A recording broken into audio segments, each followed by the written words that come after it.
steers here, typically what they do, Arizona's one of the cheapest places to ranch. And I'm talking like pairs, like mom and calf pairs.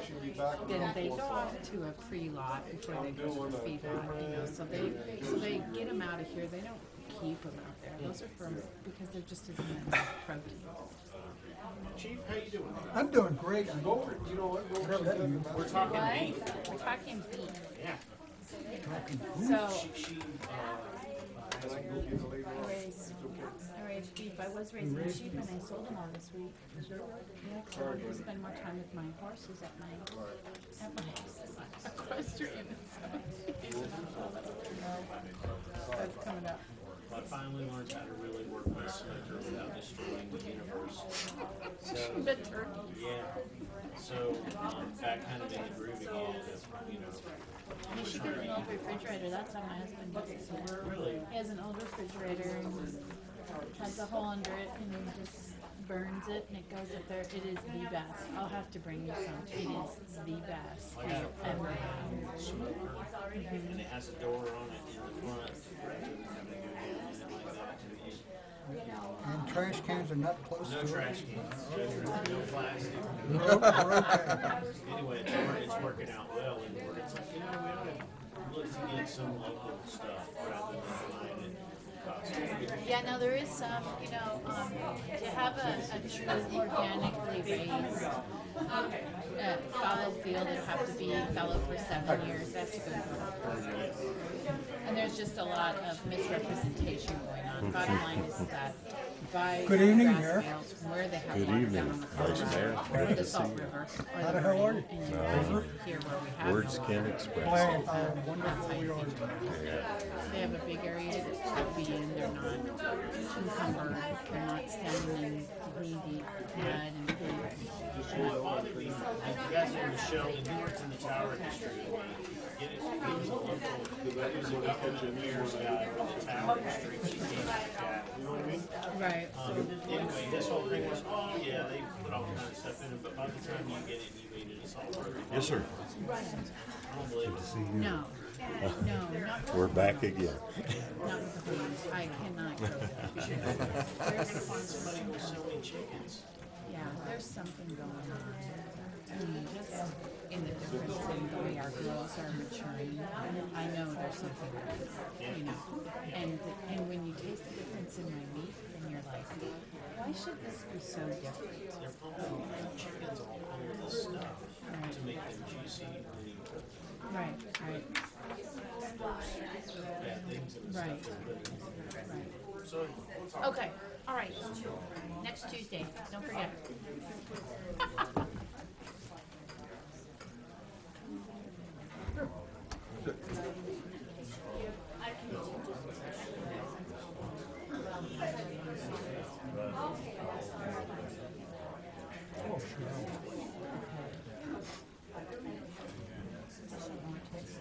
I pistol out and set it down here. I know. Or of it. Just set it up here. I just, yeah, I don't exactly know what to expect. I don't know. It doesn't affect it. But we have some crazy people. We used to have a guy that come in and have pickles and knives and he looked like Daniel Baker. Right. Cal Bridges. Okay.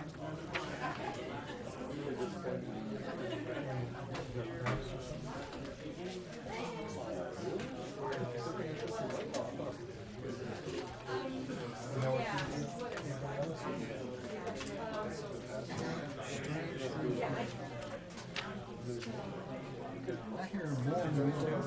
No, you weren't. Yeah. But anyway, Yeah, it's just, I'll just say next slide. Next slide, because I'm going to go, this is pretty fast. yeah.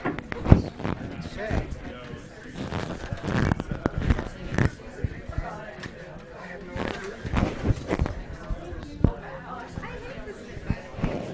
She must know you.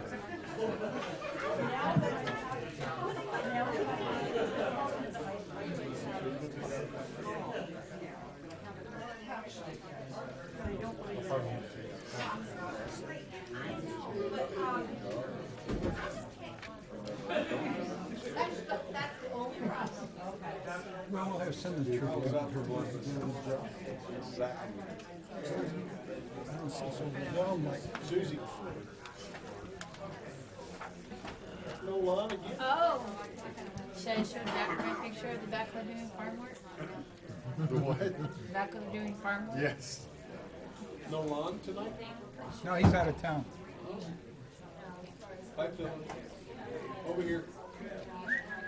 Phil, We probably need to move you over and let Jack sit over there. He's going there. Good as me. Yeah. Or I can just, maybe Lon and I should just, maybe Lon and I should just. Yeah, since he's. Hi, Smiley. Huh? How was the highway? The highway was fine. No, I can't.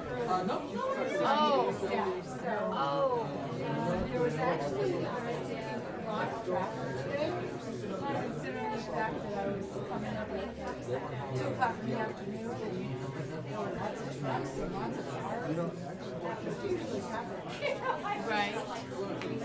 Was there an accident? Maybe it was getting diverted? Huh. Well, she said there was lots of trucks, traffic. I'm really sorry. I did, because Lon's not going to be here. I didn't want to sit over there. I didn't want to sit over there all by myself. Hi, Miss Donna. How are you, sweetie? Corey. Hi. Meet you. Yeah, my gosh, no fancy face at all. Good to see you. Good to see you.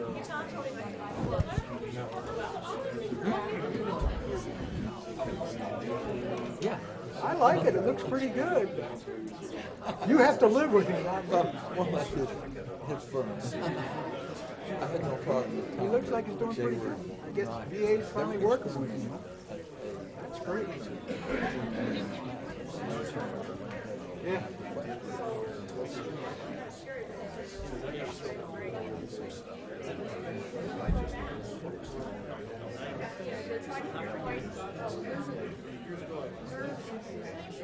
Yeah.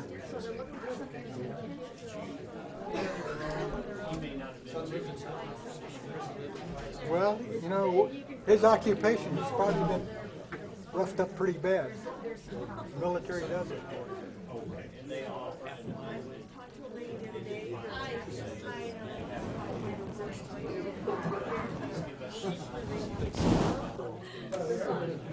That's right, that's right.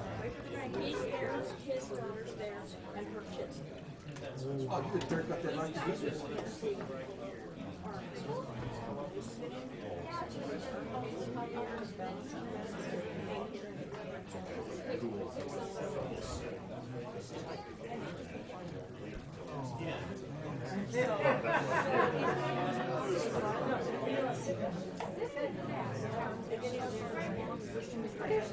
That's so sad. He can't help it. I mean, it's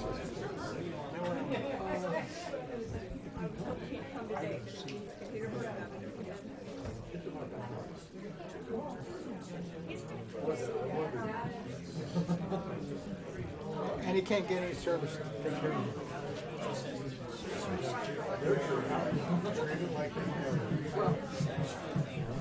So you got rid of your sheepers, huh? And I figure I've got like maybe 10 years more to ride, and it was really going to be made for me. Being on the horse. Yeah, it was going to kind of get down to where it was going to be have to be one or the other, and I chose the horses because I know I don't have that much longer to ride. You know, you get up there and your body feels it. And that kind of stuff. So yeah, I think it was a good choice. It was sad. I took them You were able to do that. it made it easier, that's for sure. Got me some cards, eh? That's right. Mister.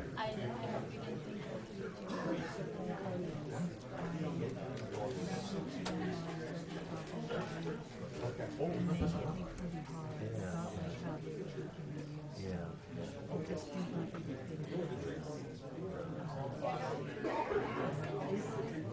No, everybody's adorable in this. They're just trying to get out. Right. You're appreciated.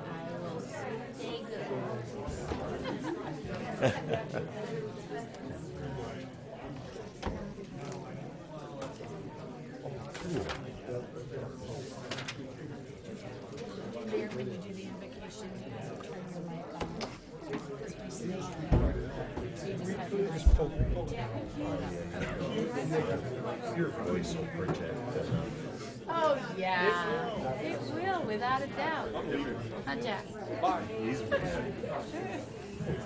What's Jackson? What's that? What's Jackson? Oh, boy, he just said I'm leaving. So that's the reason. You couldn't run him away with a stick. And this is our GFOA award for Joseph.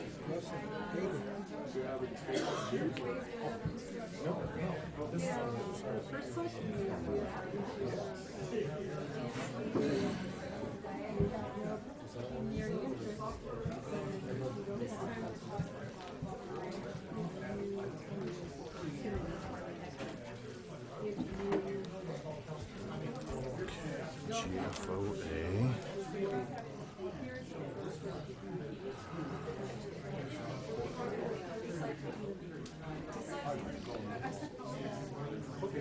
I'm just curious. I understand. Hey. He's not. Oh, he's not. So I just chose to just take this spot. Name tag was still there. Fair. I said, that's just the first of many. That's just the first of me. Okay, I'm good. That's just to get your attention. Yeah, yeah.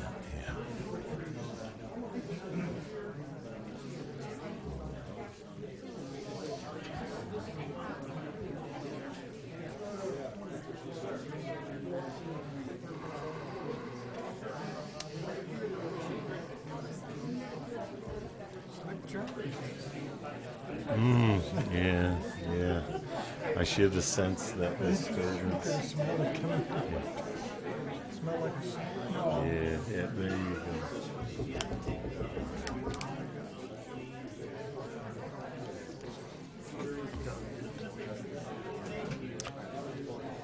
In a couple of minutes, we're going to be having an invocation, so if anyone needs to wander outside during the invocation, it's going to be in just a couple of minutes now. We've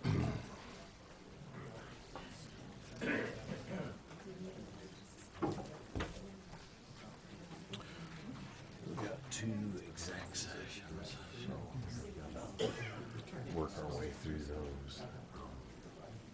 I'm thinking this, the first one dealing with the rifle range, we'll probably have to do that a couple of rounds.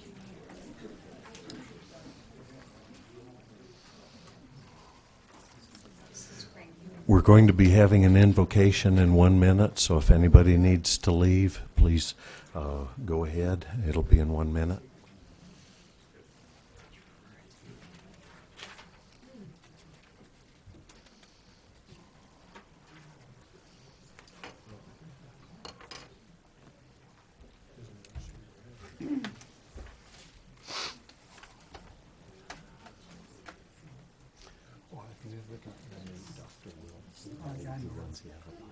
Oh, she is great. I'm looking forward to this presentation. So. Oh, good. Yeah. All right.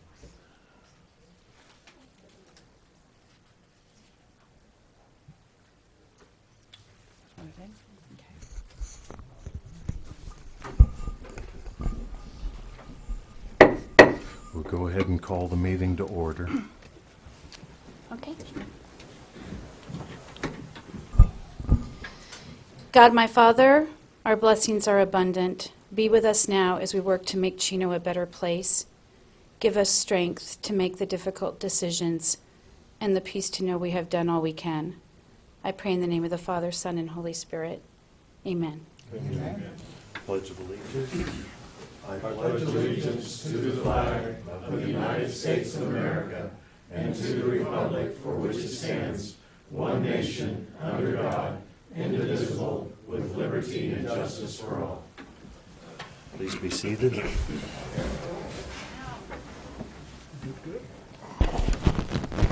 May we have the roll call?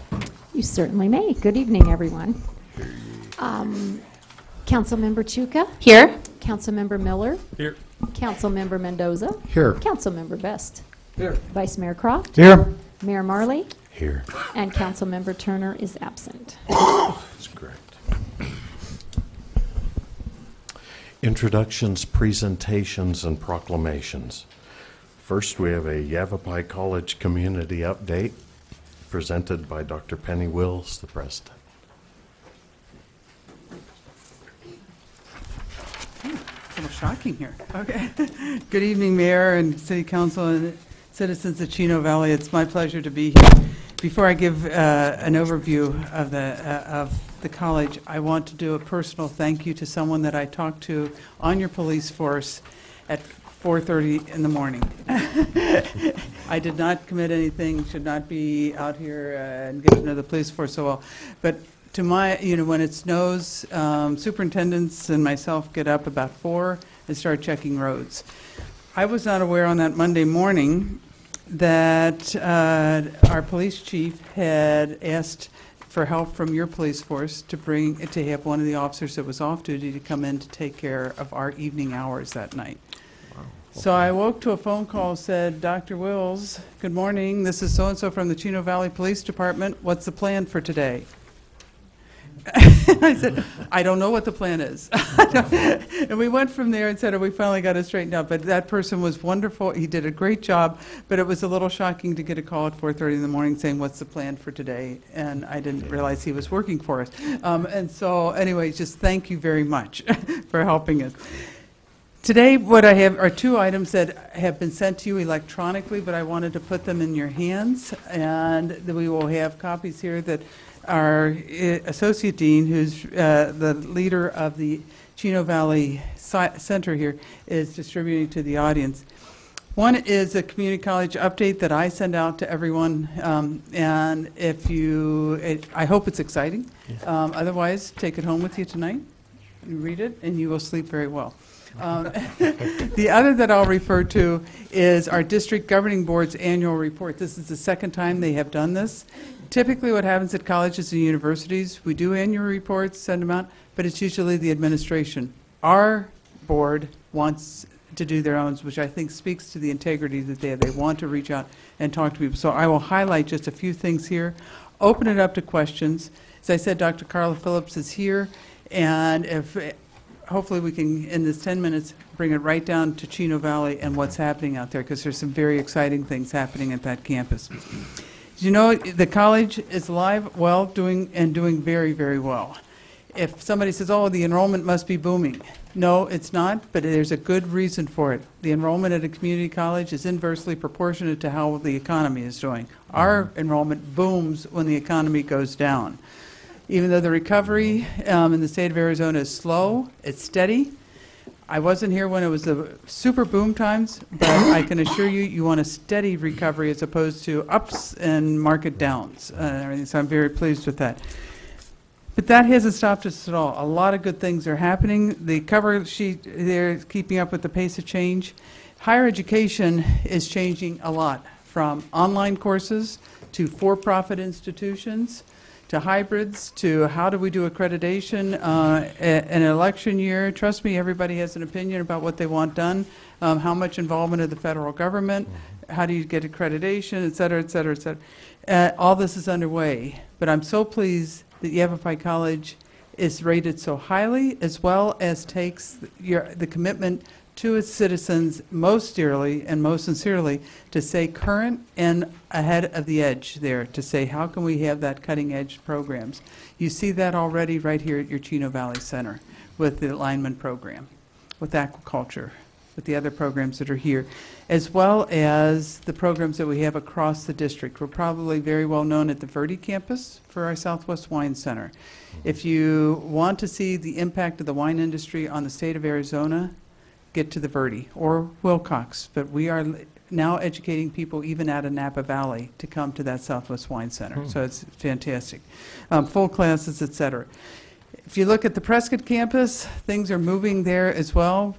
Throughout the district, and our director, why I mentioned it under Prescott, the director of nursing is based there, but we have the #1 nursing success rate for ADN, associate degree nurses in the state. That is how strong our program is. We're looking at health summits. We just concluded our 4th health summit about how do we go ahead and assist, support, and work with the workforce needs of healthcare providers throughout this entire county, and even into the whole northern part of Arizona. Today I just met again with John Amos, the CEO of YRMC, and contact with the people at the Verde Valley Medical Center, U of A, NAU, et cetera, to say this. From all our reports, all our studies, which include many statewide studies, what degrees can be offered at the ADN at the associate degree, not only do we offer all of them except medical lab tech, but we are exploring that. All of them we offer. The employers are very happy with that. Our students are getting excellent jobs, et cetera. So we're meeting that. But that's not enough to deal with this healthcare crisis. Try to find a doctor if your doctor retires. Good luck. Try to get into that and everything. We've got to work with that. We're working with NAU and U of A to go ahead and bring and partner with the hospitals, et cetera, to say, hey, what can we do at the bachelor and the master's? Not us, but again, that partnership is so strong. We also have, well, you can read in here, and I don't want to take up the time with that, but Sedona Center's mentioned there, Prescott Valley Center's there. Our new Regional Economic Development Center, I believe, has been helpful to you all at Chino Valley to help you move things along with different grants, et cetera. Career Technical Center nearby, you go right by it on the way out here to beautiful Chino Valley, and I mean that sincerely, I love this area, is #1, definitely in the northern part of Arizona. It's the first or second in the state. It is a fantastic facility. If you have not been there, please visit it. You will be amazed with the 3D printers, electrical, gunsmithing, to flight, to auto, to everything's there, and the state-of-the-art equipment that they have. So that's what's happening here and throughout. In this brochure here, the boards, this is, and let me have you go back to maybe the second to last page of that. What is policy governance? You can read that. Some people are not familiar with that. I can, because policy governance really zones in on the ethics of a board and how accountable they are to you, the citizens. And they hire only one employee, moi. And I am held to very high standards, and they say, oh, my word, she's got so much power. I have zip power. But no, but the policy, the accountability, and I can say that after being 7 years in my past job in another state as president. This, I know right up front what's expected of me, what the end statements or goals are, education, economic development, social, cultural. How I get there is left to me as a professional, and then they have executive limitations say, well, we're comfortable with all this, but we want to put a little parameters on you. Like, you got to have so much in reserves. You can't go ahead and spend X, whatever, but it's typically financial and everything. So that is how we have it. But they explain it very well in here, and part of their role under policy governance is ownership linkage, and this is a good example of this. Soon we will be going in, and each board member will have a focus group that they will be meeting with in different communities as well. But you'll see it on our website. Right at the beginning of that is the board puts out a question about once a month and gets the feedback. It can be anonymous, et cetera, but they want to hear from the citizens. So we have that. The rest of this talks about those different aspects of it, and then on both documents you'll see by the numbers. This, I hope, will lead you to come to the conclusion and join me in being very proud of the community college. All of us at Yavapai College say it's not our college, it's a student's college, and students can be employers, they can be credit, non-credit, they can be 6 weeks old. In our Family Enrichment Center, they can be 96 in our OLLI programs, the Osher Lifelong Learning Institute. We've got a wide range of people, but it's their college, it's your college. We believe very much in camping, in that anytime you go to a campsite, you go ahead and you make sure that when you leave it, and when your time is up at that campsite, that it's a better place than the way you found it. I'm honored to be at a college that was very, very strong when I got here 5 years ago, and I'm bound determined when it's my time to go ahead and go to the next chapter of my life, whatever that is, et cetera, that it's a better place than where it was 5 years ago.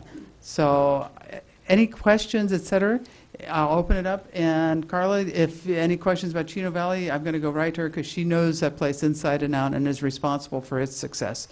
Yes. Before we do our rules governing the interaction, we can ask a question, but we can't have a conversation. So, yes, Mr. Best. All right, I've been following the JTED funding. Oh, yes. Understanding it was in the Senate, and they had about 28 million.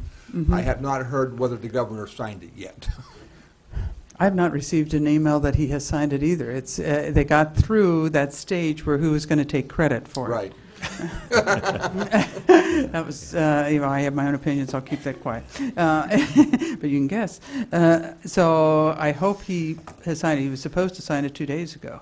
Okay, I haven't heard nothing. Yeah, I have not heard either, so my apologies. I've been to the program. I love what you're doing over there. Mm-hmm. I think it is outstanding. It is. Especially for our kids here at Chino Valley. It is fantastic. What I can say, and it doesn't require the governor's signature, Yavapai College and the Mountain Institute JTED has had a very, and hopefully will always have a very strong relationship.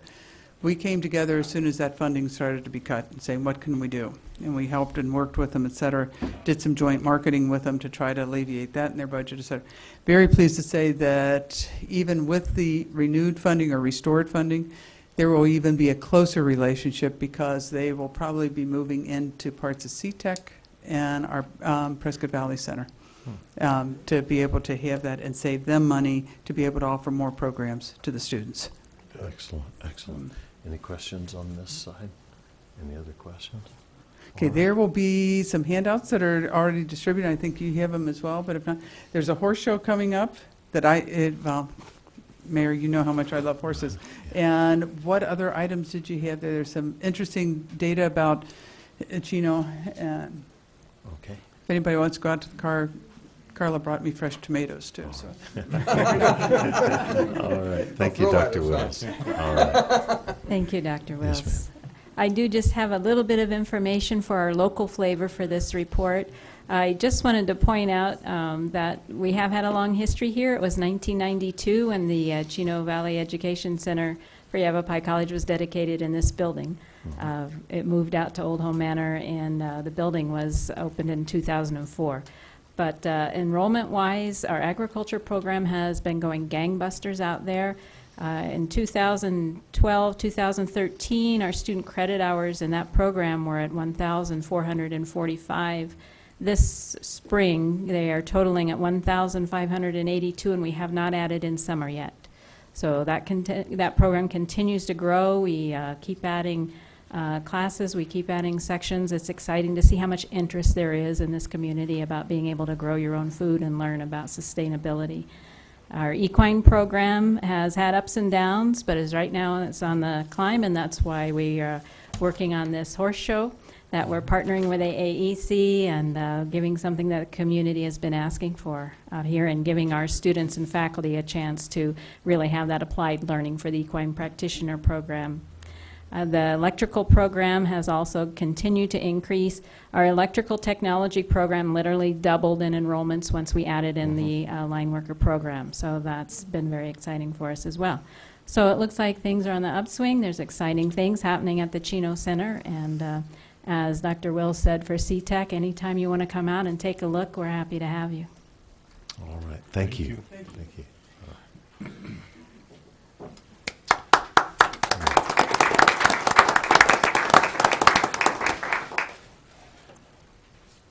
Our next item is 2B, presentation of the Government Finance Officers Association, the GFOA, Budget Award for fiscal year 2015 and 2016. All right.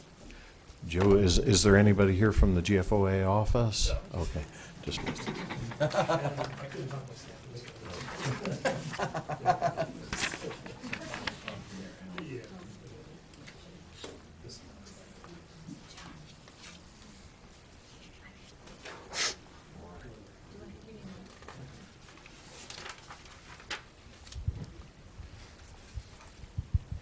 You've gotten a couple of these, have you not, Joe? It's number 3. All right, number 3. This award represents a significant achievement by the entity, and it reflects the commitment of the governing body and staff to meet the highest principles of government budgeting. In order to receive the budget award, the entity had to satisfy nationally recognized guidelines for effective budget presentation. These guidelines are designed to assess how well the entity's budget serves as a policy document, financial plan, an operations guide, and a communications device. Budget documents must be rated proficient in all 4 categories and the 14 mandatory criteria within those categories in order to receive the award. Joe Duffy, I want to congratulations.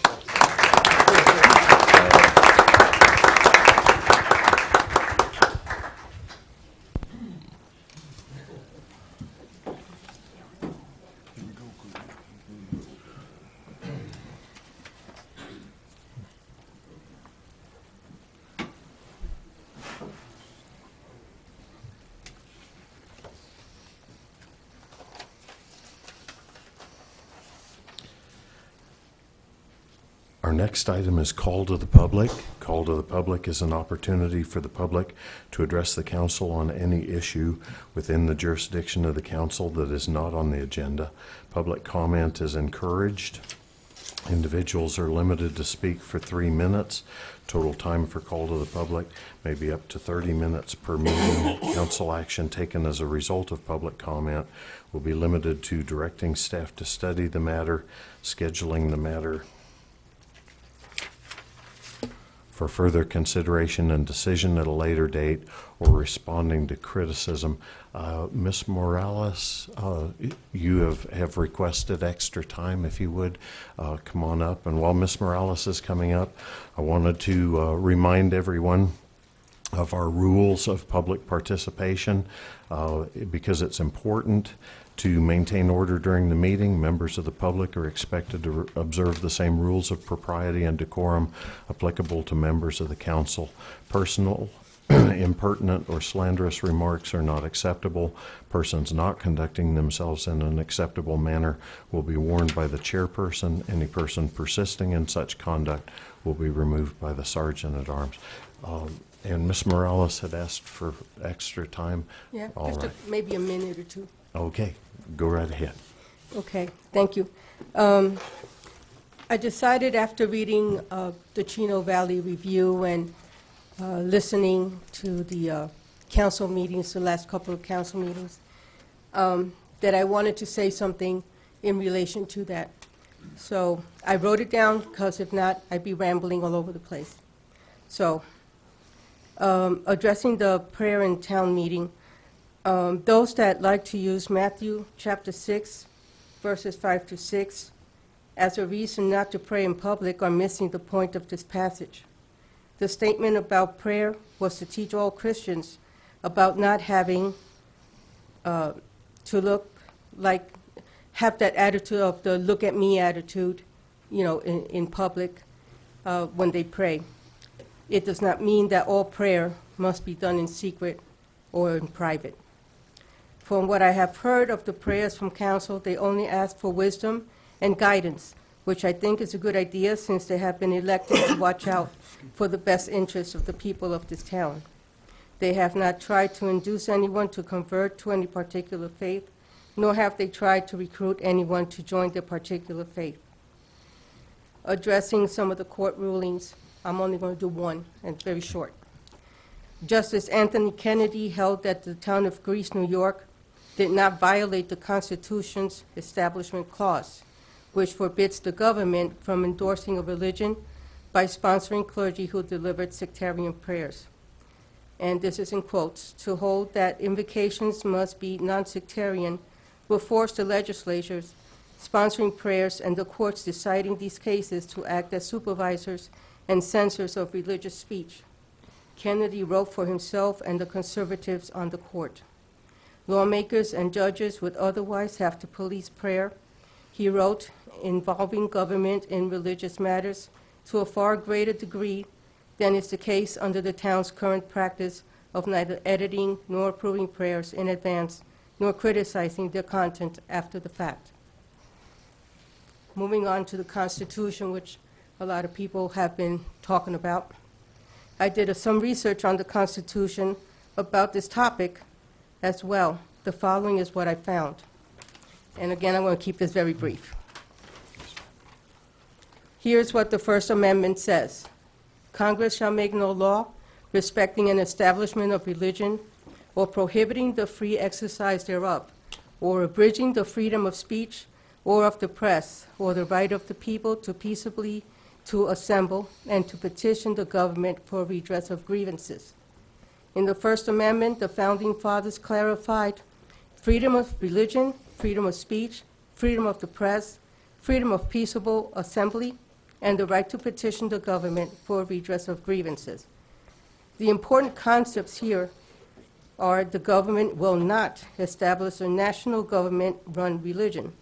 The government cannot prevent a person from exercising their religious beliefs. This is very clear and really does not need interpretation. Of course, some people will scream out, what about separation of church and state? First of all, the word church does not appear anywhere in the Constitution. Second, here is where this comes from. In 1801, the Danbury Baptist Association of Connecticut wrote a letter to then President Thomas Jefferson, and Jefferson did respond in a letter of his own. In essence, President Jefferson alluded to a wall of separation between church and state. This was a separation between church, state on one side of the wall, and government on the other. In 1947, Judge Black moved the quote-unquote wall of separation between church and state. This was a separation between church, state, I'm sorry, I missed my spot here. He put the church on one side of the wall and state and government on the other. In my personal opinion, for those that want to use the Bible or the Constitution of the United States or court rulings to please do their homework and try to read with understanding of what is really being said and not jump to conclusions. Also, an interesting note about the Constitution of Arizona. In the preamble, we the people of the state of Arizona, grateful to Almighty God for all our liberties, do ordain this Constitution. Thank you. Thank you. Hold on for a second, sir. I appreciate everybody wanting to applaud, but applauding or booing, we don't need. If you would, please just hold back on that, if you would. There was a young fellow who stood up. Yes, sir. Go ahead and come on up. And then, all right. Honorable Mayor and Town Council, my name is Mike Bacon, and I live at 1898 West Center Street. I was the only one at my table at the prayer breakfast meeting on Tuesday morning, February 9th, that did not applaud a noted local political leader, not our mayor though, who mentioned that something had to be done about the invocation request before the Phoenix City Council. May I have the first slide, please? I would like to present the results of a 2014 Barna survey of pastors nationally. As you can see from the survey on the screen, these are the reasons why pastors do not speak out for scriptures on controversial political issues. 32% was threat of punishment by the ACLU or IRS. 23% believes politics and church are separate. Next slide, please. Barna goes on to say, what we're finding is that when we ask them, meaning the pastors, about all the key issues of the day, 90% of them are telling us, yes, the Bible speaks to every one of these issues. Then we ask them, well, what are you teaching your people what the Bible says about those issues? And the numbers drop to less than 10% of pastors who say they will speak to it. Next slide, please. When researchers ask these pastors what else they are willing to do to get their people active in the political process, Barna said it's almost nothing. Next slide, please. Benjamin Franklin stated, when a religion is good, I can see that it will support itself. And when it does not support itself, and God does not care to support it, so that its professors are obliged to call for help of the civil powers, 'tis a sign, apprehend, of being a bad one. members of town council, why is it that the Christian churches do nothing, but you as individuals feel the need to do something in your civil government capacity? It's just an honest question. Next slide, please. 90% of those pastors surveyed expressed their measure of success as having the large number of members, number of square feet in their building, amount of dollars giving and offering, staff, and programs. I would like to offer the comment, perhaps the Christian church's measure of success should have been standing up for the florist in Oregon, the baker in Colorado, Mr. the photographer. Bacon, please get it wrapped up because you've gone over. Okay, go ahead. New Mexico, the Marriage Chapel, New York, and the T-shirt maker in Tennessee. And learning a lesson from Martin Luther King in protesting. Thank you for your time. I appreciate it. You guys got a tough job. I know. I'm part of being the job in government, and my prayer is with you in your decision making. Okay. Thank you. Thank you, sir. All right. Next for call to the public. Yes, sir. And that was Michael Bacon. Good evening. My name's Al Gibbons. I'm a citizen here in Chino Valley. Have been for 16 years or so. Congratulations, Joe, on your award. That's great. I've known Joe for years. He does good work. I appreciate the work the council does, and I sincerely appreciate you exercising your right of First Amendment speech in this controversy that these two other good citizens have spoke about tonight. I, too, am here in support of that, and I'd like to share a couple of information items along those lines that might educate a few people since we're missing the education. In our U.S. Senate, there's a chaplain, is a paid position, has a paid staff, says prayers on government time in government buildings before government meetings. Same thing in the House of Representatives, paid staff, government buildings, government time, says prayers. Arizona has chaplains that speak in the legislature. We have chaplains in Department of Public Safety, prison system, police departments, fire departments. It's quite common what you're doing. It's not an unusual situation. The first prayer of the Continental Congress in 1774, before Congress, ended in this sentence: all this we ask in the name and through the merits of Jesus Christ, thy Son and our Savior. The most recent first prayer this year in Congress, it started off, or ended, I'm sorry, with these two sentences: this new year, help us seek your truth and submit ourselves to your law so that we might experience the rich blessings of Christ. Regardless of what challenges the new year holds, let us not lose hope because Christ has defeated the grave. It is in his holy and precious name that we pray. So this has gone on for over 200 years. It's American tradition. It's totally legal. It's what the fabric of our society. And as the first speaker pointed out, in the First Amendment, we do have no national religion. What we're seeing here is exercise of all of our First Amendment rights. Thank you. All right. Thank you, Mr. Al Gibbons. Okay. So we've heard from Lillian Morales, Michael Bacon, and Al Gibbons. Anyone else? Yes, sir.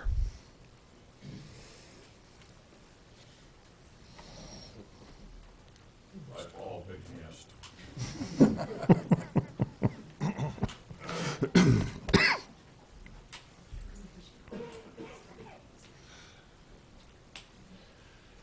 My name is Lee Paul. I live on Harrison.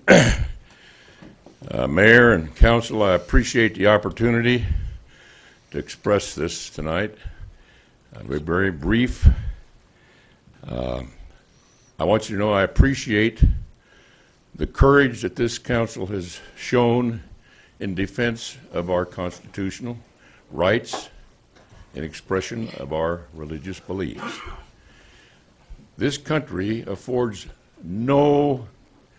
there's no threat to any church in this United States. Never has been. I hope there never is. So there's nothing to be afraid of except the restriction of our freedom to express ourselves. Our country is being torn apart today by political correctness, and I just wanted to say I appreciate the strength of our people here in the city. You know, we have more strength in this little town of Chino Valley than they have in some of the big towns in the United States. They're giving in, and thank God you have it. Thank you. Thank you. Thank you. All right. Thank you, Mr. Paul. Any others for call to the public? Okay. Call to the public is now closed. Have to give Mr. Paul some travel time there. Mayor, I'd like to wish Mr. Paul happy birthday. He's going to be 90 years old next week. All right. For that, we can applaud him. That's a long time. Response to the public is an opportunity for the mayor to inform the public about how town officials addressed matters raised during call to the public at a previous meeting. Item A is comments pertaining to the council rules of procedure regarding disturbances in meetings, and I read those earlier. Persons not conducting themselves in an acceptable manner will be warned by the chairperson. Any person persisting in such conduct will be removed by the sergeant at arms. I have having to remove an individual from a council meeting was a difficult thing. This is the first time in 5 years that I've had to remove anyone. I've had to warn folks before, but this was the first time I ever had to remove anyone, and hopefully we won't have to do that ever again. That's a difficult thing to do. Item B is a little easier for me to take. Comments regarding pumpkin pot pie, the ideal Chino Valley product. I can hardly wait. I can see that product as having a great future, Mr. Lee. So, Mr. Paul. All right, moving onwards, current event summaries and reports. This item is for information only. The mayor, any council member, or town manager may present a brief summary or report of current events or ask a staff member to provide the same. Presentation on information requested by the mayor and council will be made and questions answered. No action will be taken. Do we have any reports on this side? Yes, sir, Mr. Best. I attended a SIMPO meeting last week, and the idea of a signal at 1 North and 89 has been moved up. They're looking at the fiscal year 17-18. They have to redo have to continue with the engineering that they had started. It wasn't finished. So I'm looking probably realistically it would be closer to 2018, but it's a lot better than 2022. Yeah, excellent. Thank you, Mr. Best. Other? Yes, sir. We're starting our Citizens Academy next month, March 3rd, which is a Thursday. We'll have the Citizens Academy. It's 8 weeks long. It's 2 hours on a Thursday evening for 8 weeks. Our first meeting is very important because the Chino Valley Historical Society comes in and makes a great presentation about the history of Chino Valley. Everyone that lives here should see it. Then we bring the town council in, we bring staff members in to talk about what they do at the town. We also ask educational institutions. We ask just about every function in town to come in to talk to our attendants. And then the final one is the mayor and I sit down and we have a round table. We don't have a fire in here, but we do have a round table, and we talk about things, and we ask folks what they would like to happen in the town, and we spend a couple hours just talking to people, and it's fun. And I can add to that. It is it's been a great education for the folks in the community. Almost everyone that I've talked to that's been through that class has said they were just amazed at the stuff they learned. You can attend, or you can call the Chamber of Commerce and they can enroll you in the class, or you can just walk in March 3rd in the evening, and we'll enroll you right here at any time. And it's free.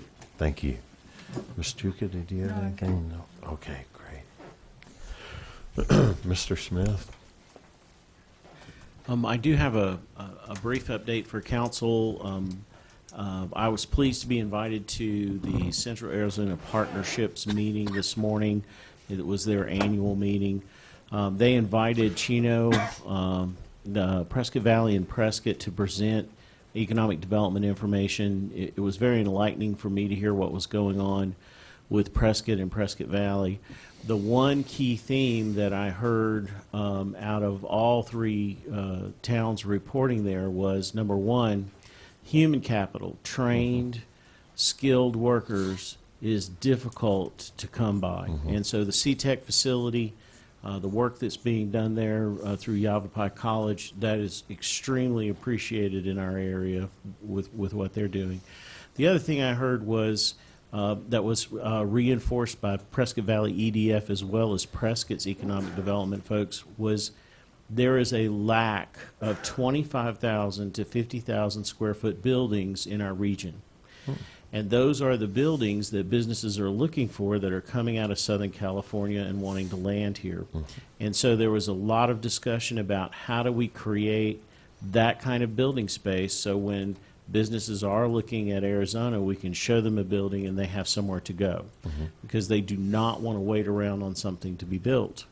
And that's exactly what we're looking to create at the industrial park. I think we're very well positioned to begin to answer some of that and receive interest. So it was an enjoyable meeting. Excellent, excellent. Thank you. Continuing onwards. Consent agenda. All those items listed below are considered to be routine and may be enacted by one motion. Any council member may request to remove an item from the consent agenda to be considered and discussed separately. Does anyone wish to remove anything from the consent agenda? No, sir. No. May we have the consent agenda? Item 6A, consideration and possible action to adopt Resolution 16-1076, authorizing the Chief of Police to apply for Governor's Office of Highway Safety grants for federal budget year 2017, and that's it. All right. The chair would entertain a motion. Mr. Mayor, I make a motion to approve consent agenda item 6 alpha. Second. Okay, we have a motion and a second. All in favor say aye. Aye. All opposed, same sign. Motion carries. Do we need to take a break, or are we still good? I'm good. You guys good? I'm good. Keep on going. All right. Action items, 7 alpha. Consideration and possible action to authorize the mayor to sign a letter of support. Oh, excuse me, I didn't read the header for it. Council may vote to recess the public meeting and hold an executive session on any item on this agenda pursuant to ARS 38-431.03A3 for the purpose of discussion or consultation for legal advice with the town attorney. Executive sessions are not open to the public and no action may be taken in executive session. Item 7 alpha, consideration and possible action to authorize the mayor to sign a letter of support for Federal Senate Bill 1895 and House Bill 3345 related to the Downwinders Compensation Act of 2015. And do we have a presentation on Downwinders?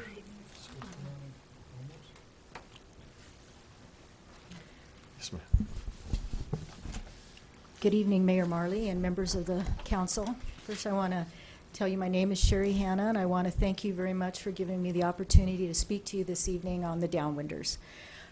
We're going to play a short video here, so kind of familiarize everybody to what exactly the Downwinders is.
In 1963,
So in 1990, when the RECA Act was passed, there were flaws in the boundaries that were established by the government. And portions of Mojave County, Arizona, and Clark County, Nevada were omitted from the RECA Act. So I just kind of want to show you the map so you can see what areas that were left out. The red parts of Clark County and Mojave County are the ones that are covered, and then you can see the white portion here. These were the parts that were left out. Oh, okay. The red parts, the boundaries were drawn here, and then these portions were left out of the RECA Act. Now, can you hold it? Oh, sure. Okay. Thank you. On July 29th, 2015, bipartisan House Bill 3345 and Senate Bill 1895 was introduced. This bipartisan bill, better known as the Radiation Compensation Act of 2015, would amend the Radiation Exposure Compensation Act, better known as RECA, to include that portion of Mojave County, Arizona, and that portion of Clark County, Nevada, omitted under the RECA Act. This bipartisan bill was submitted by Congressman Paul Gosar of Arizona, Republican Arizona, Trent Franks, Republican Arizona, Mark Amati, Republican Nevada, Ann Kirkpatrick, Democrat Arizona, and Kirsten Sinema, Democrat Arizona. Should you choose to pass this resolution or letter of support, just want to let you know that there were other resolutions that have been passed from Yavapai County Board of Supervisors, Mojave County Board of Supervisors, City of Lake Havasu, the City of Kingman, the Prescott City Council, and most recently the Flagstaff City Council. All the resolutions and letters of support will be attached to the bill and made an official part thereof and reviewed by the following committees: the Senate Judiciary Committee, the Honorable Chuck Grassley, Chairman, the Honorable Patrick Leahy, the House and Ways Committee, the Honorable Paul Ryan, Chairman, the Honorable Sander Levine, the House Judiciary Committee, the Honorable Bob Goodlatte, and the Honorable John Conyers. So when you sign this resolution or letter of support, if you choose to pass it, it will be reviewed by these individuals and attached to the bill. Okay. So I want to thank you for letting me come before you and do my presentation. Do you have any questions or any comments? Are there any questions on this item? Any questions? Yes, ma'am. I have a question. Hi, Sherry. Hi. I knew your husband. He was a great man. Used to Thank work you. with him. I've also had family members affected by this, downwinders that passed away. I would presume then, obviously, our support, my support is just immense. But my question would be, so have they determined then that this downwinders went outside of their zone? Well, other than the Outside of the red yes. area that Yes, they that's originally right. anticipated? Yes, and there have been many bills that have been put up that have failed to pass. This is the first time a bipartisan bill has been introduced, so there's hopefully a good chance that it will pass. Okay. Okay. All right. Thank you. The chair would entertain a motion. Mr. Mayor, make a motion to authorize the mayor to sign a letter of support for Federal Senate Bill 1895 and House Bill 3345. Second it. We have a motion and a second. All in favor say aye. Aye. All opposed, same sign. Motion carries. Thank you. Thank you very much. Thank you. Item 7, Bravo. Consideration and possible action to approve a protected, a protected development rights plan, PDR plan, for the property located at 2250 North Road 1 East. Miss Mayday, if you would, at the beginning, give our audience sort of an overview Yes. of why we have all these PDRs coming before us tonight, Sure. and what the timeline is. Thank you. Good evening, Mayor and Council. Before you, we have 4 protected development right plans to consider this evening. Before I go into the specifics of each plan, I did want to take a chance, an opportunity to just kind of give you another overview and explain where we are in the process. So again, what a protected development rights plan does is to set forth a specific use in a specific area and protect that use from any future regulations for a specific period of time. As part of the protected development right plan, the town statutorily can impose terms and conditions for approval, ask for extra studies, things of that nature. The protected development right plan for a phased plan, which all of the plans we're looking at this evening are all phased, is 5 years. Council can choose to extend them by 2 years. They have to come back and ask for, the property owner has to come back and ask for a 2-year extension, and town council consider it at that time. There is a statutory amendment procedure. It's not just simply, I want to change this or that or move this here or there. Everything has to come back to council to be reviewed. And in terms of the ability to amend these plans, they're really kind of limited. It either has to be in writing from the applicant. There has to be a reason that they want to change the plan. The only way the town can change it is if there's some natural or man-made hazard that would negatively impact the health and welfare of the surrounding communities, that the landowner or the applicant was misleading in the information that they presented to the council as part of the approval process, and that there's some state or federal law that's been enacted that would somehow impact the ability for the developer to move forth as previously planned. So with the exception of the letter that the applicant files saying, I want to amend this plan, the balance of those all require a public hearing and notice and posting process so that everyone is aware that this is coming back for further consideration. So what a public or a protected development right plan doesn't do, it does not grant zoning, it doesn't modify underlying zoning. Those have to be dealt with separately. It doesn't constitute a site plan. There's a difference between a PDR plan and a site plan, and this is not a site plan unless it's specifically approved in that manner, and we're not considering that this evening. There's no allowance for variances unless the public process has been followed. The applicant has to ask for the variance as part of the development plan. That's not something that anyone's done. Then it goes to Board of Adjustments for decision. And again, unlike zoning actions, this does not require a public participation process. It comes directly, staff reviews, puts it on the agenda, and it's up to council to consider the actions and either approve or deny the plan.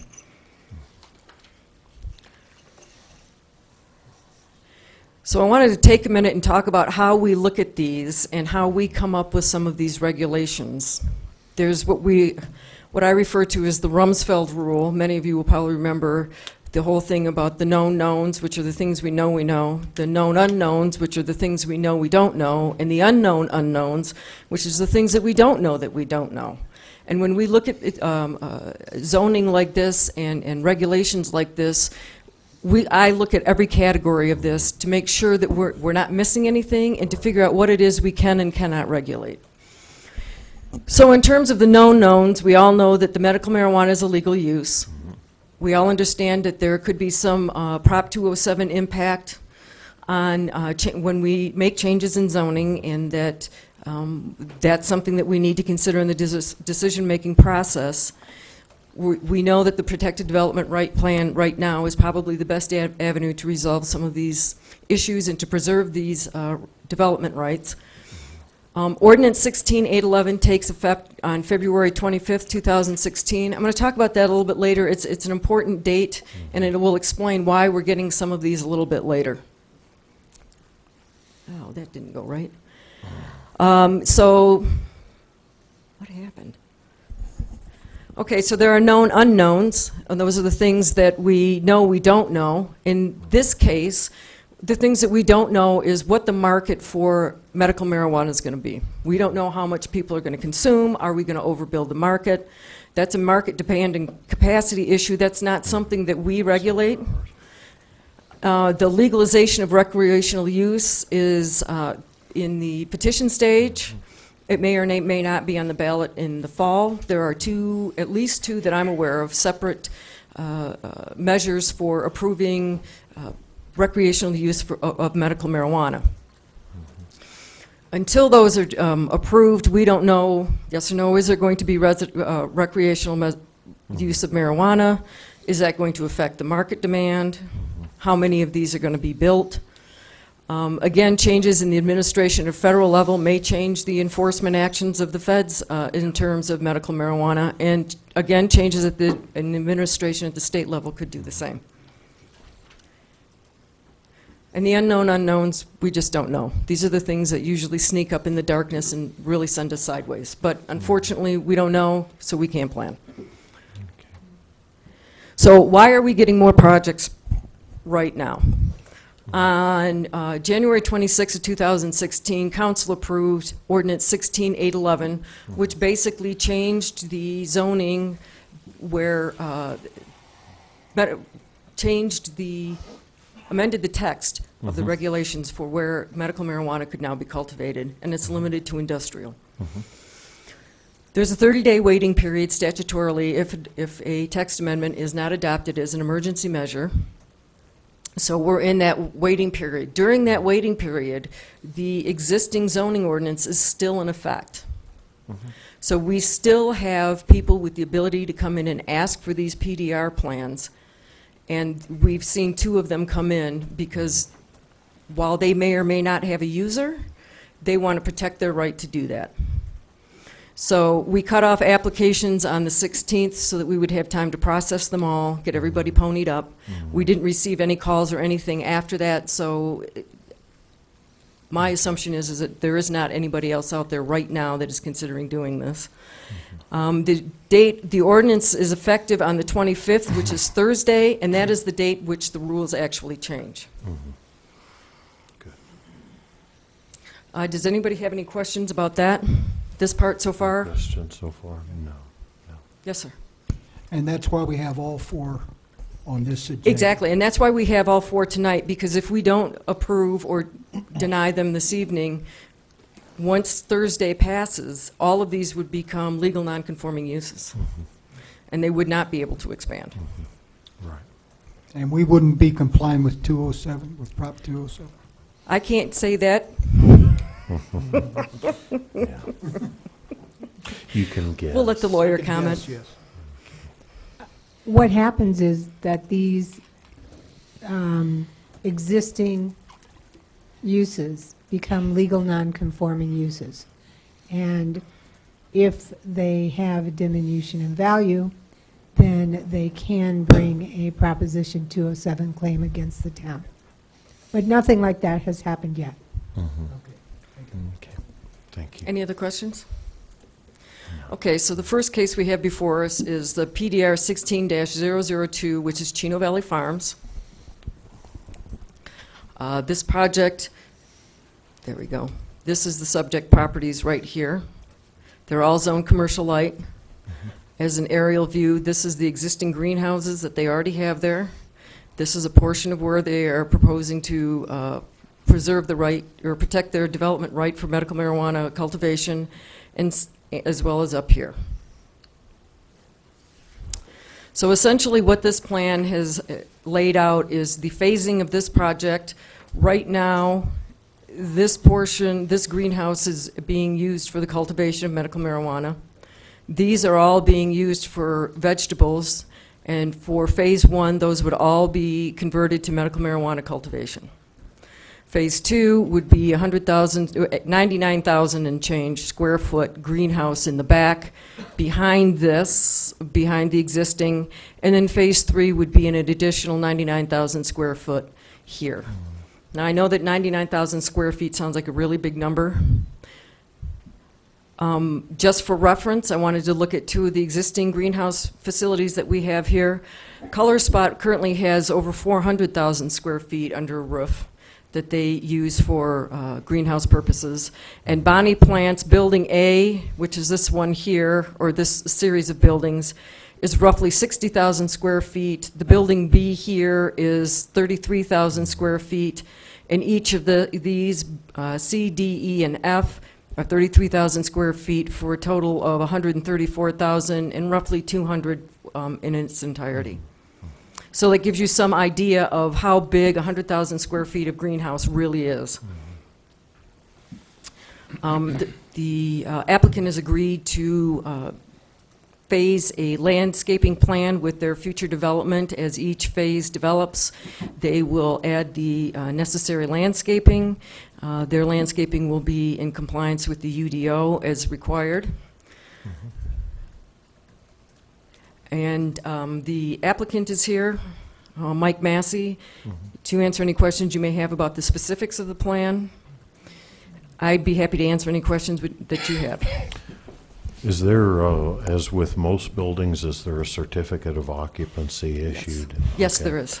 All right.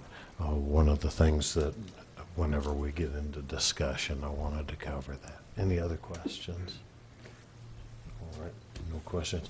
One of the things I would like to suggest to council is that when this development goes together for each specific phase of the development, I would like to suggest that the certificate of occupancy not be granted until all the landscaping is finished on the outside of the building. I think that's only fair to ask. We don't want to be 15 years down the road fighting with landscaping and all of that. Right, and as standard practice, until all of the zoning conditions are met and all of the in this case, the PDR conditions are met, we would not issue a C of O, a certificate of occupancy. Okay. Easy enough. Any discussion on council's behalf? No. All right. We had a fair amount of discussion on this subject at the last PDR, so I think we've knocked most of the dust out of it. The chair would entertain a motion then. Mr. Mayor, I motion to approve PDR Plan 16-002 for the property located at 2550 North Road 1 East, including the landscaping plan, PDR 16002, encompassing approximately 12.15 acres. And before a certificate of occupancy is issued, the landscaping must be finished. All right. We have a motion. Do we have a second? Second. We have a motion and a second. All in favor say aye. Aye. Aye. All opposed, same sign. Motion carries. Thank you. Thank you. Moving Item on. C. I'm sorry. Go ahead. Moving on to PDR Plan 16-003, the Prescott Valley Growers. This project is located west of State Route 89 and south of Road 4 South. It encompasses, this parcel here. This parcel is zoned CL, and the surrounding property is zoned AR5. This is the proposed plan for the Prescott Valley Growers. They've already planted trees along here, and here to buffer the view. There are trees, some trees in here, some are already growing here that will also buffer the front of the property from public view. There is a mulch area here, the office. The phase 1 calls for the office and 5 greenhouses here. And the phase 2 calls for future greenhouses in the back of the property as demand warrants. These structures have a 16-foot maximum peak, and each one of them is approximately 5,000 square feet. Okay. Again, with the previous plan, the landscaping requirements would be tied to the development phases. May I ask why the 16-foot maximum That's height? what they proposed. Okay. That's okay. the size of greenhouse they're building. Okay, but on in some zonings, the maximum height can be higher, correct? Correct. Okay, good enough. All right, any questions for Ms. Mayday? No. All Is right. this on, we're on 1 North, right? 602 West Road 1 North? No, this is 4 North. 4 North. Oh, this is 4 North. So what number is this? Oh, wait a second. Yeah, she's out of order. I'm out of order? Item Charlie, Oh, consideration. I'm sorry. Which one is on the agenda next? It's 1 North, 602 West Road Oh, 1 gotcha. North. All right. Item C. Okay. Okay, Okay, now I'm not confused. This one. okay. The All right. 16. I didn't know they were in a 5. different order, I'm sorry. Okay. Okay, this is PDR Plan 16-005, Berman Federwish. The property is currently owned by Herm Federwish.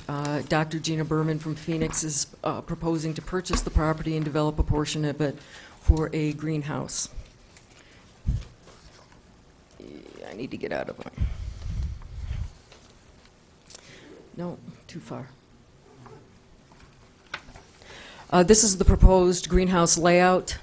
The greenhouse would be limited to the portion up immediately behind the existing CL-zoned properties here. Dr. Berman has proposed a great deal of landscaping and separation for her project between it and the surrounding uses. This is at least the second one she's done, so she is an experienced developer when it comes to this sort of project. Okay. This is where she's agreed to do additional landscaping further out so that it better buffers this use from surrounding properties. Good, good. And you're satisfied with the level of screening and landscaping? Yeah, actually, she had a very interesting suggestion that rather than put the screening directly against the fence, was to move it back probably about 20 feet so that people can't hide in the bushes and try to break in. Yeah, That there's if they hide here, there's an opportunity to see them before they get to the structure. Yeah. So we included that suggestion as well. Yeah. Good. That's a good choice. All right. Any questions for Ms. Mayday? Questions for Ms. Mayday? I just wanted to clarify the bordering properties on this one. And just... The zoning? Yeah, the bordering properties? Yes, so it's CL in the front, Okay. AR5, AR5, and SR1. Okay. I just wanted, because I know that there is a concern with Word of Life. Is this the one that borders Word of Life Church? Correct, the church is right here. Yeah. But I just wanted to clarify for the town that there will be extensive landscaping. Whoops. Yes, if you look That at this this area person- here, yes. And there's footnotes there, minimum 8-foot height evergreen trees and that kind of stuff, so. Okay. Yes, the UDO calls for a 24-inch box tree, which could be anything. And rather than try to screen this with deciduous trees that drop leaves in the fall, they've agreed to do evergreens so Good, that the screening is year-round. You bet. And the screening is important for the surrounding community. All right. Any other questions? Okay. Chair would entertain a motion. Mr. Mayor, motion to approve PDR Plan 16-005 with additional landscaping requirements set forth in the landscaping requirement for PD 16-005 for the property encompassing approximately 19.76. Again, with the caveat, before a certificate of occupancy is issued, the landscaping will be finished. Good. Thank you. We have a motion. Do we have a second? Second. Okay, motion and a second. All in favor say aye. Aye. All opposed, same sign. Motion carries. Item Delta, consideration and possible action to approve PDR 16-004, preserving development rights and setting forth a plan of development of a 53-acre parcel located at the southeast corner of State Route 89 and 4 South, described herein and made a part herewith. And Ms. Mayday, I understand there's been a lot of communication just recently on that. Please bring us up to speed. Sure. Let's scroll back up here.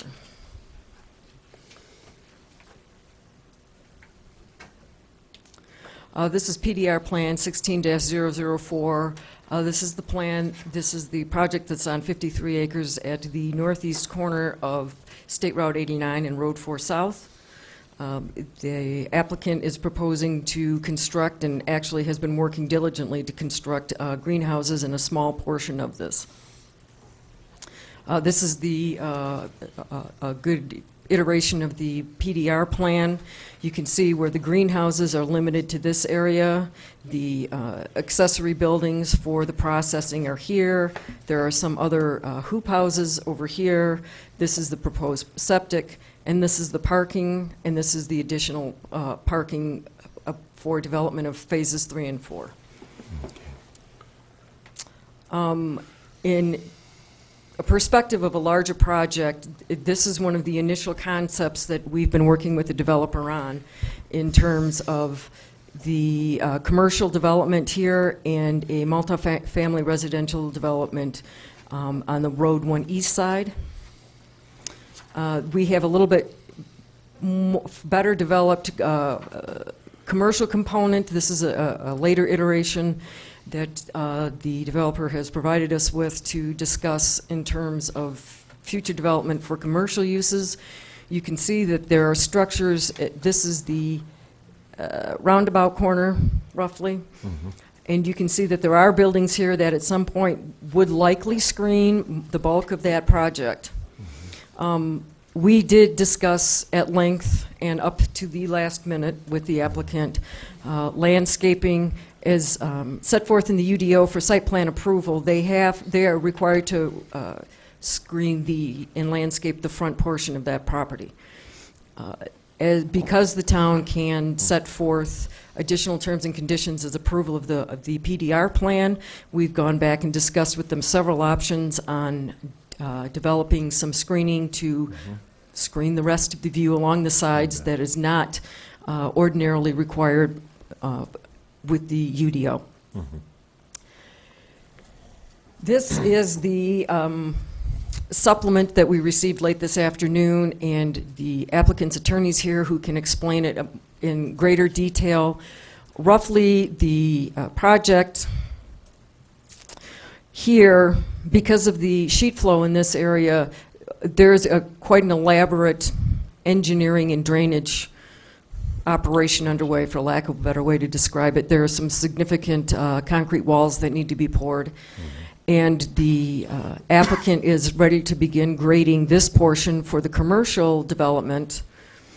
So rather than put, their proposal is to put some landscaping in here within 2 years so that they can get this graded. It doesn't do us any good for them to put it in now, do all kinds of grading, pull it out, put it back in.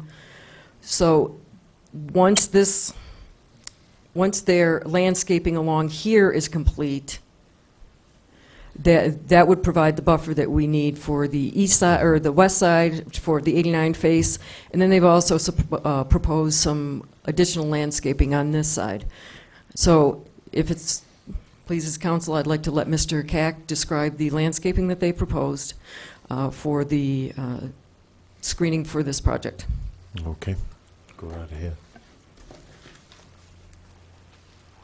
Thank you, Mr. Mayor, council persons. I love this pointer. Originally, this site plan was larger and came down here as well. One of the things we did in proposing the plan was to cut it to the smallest possible size. Part of the reason for that was so that because it came out over here was to limit so that there would not be any future attempt to extend and have greenhouses in these areas, so that you would know that the greenhouses and such that are already planned are all that's going to be in. When I say planned, like many of these, this has a final site plan and construction. I was by the site today. This building is up. This one, the post walls are up. The other ones will be up shortly. This one will be up shortly, and then the hoop houses. So you'll already have these buildings that are already going to be constructed. The terrain is really important here because you have Highway 89, which is a little higher, but the highest point of this property is back here. So we go from Highway 89 from the left there, from the west. When you go east, it drops down. This was a drainage channel. That is going to be, I'll call it a train channel, a train drain. It's going to be concreted and have walls, and some of those walls are high. There's going to be something over $750,000 worth of concrete poured here. So this really goes back, and the actual spillway actually goes back in here. There'll be concrete all the way back here. There will be a retaining wall along here. What we propose to do, you already have roads and such, and you have a site where you really can't put the vegetation inside. It's too late. You've got a planned site, but what we wanted to do was screen it over from this direction. So what we're proposing is pine trees, deciduous pine trees, and they would be the box trees. And we're going to start here and have them not at 30 feet, but the most critical area, starting at within 20 feet of each other. And as they go back, when they get back in here, because the spillway goes back a ways, they can go up to maybe 35 feet. But these are going to be larger trees. And they would be put in within 2 years unless we already have buildings here in this area. The reason we picked 2 years is because we have to get a permit. If you've driven past, there's just a ton of earthwork going on, and it's going to take time.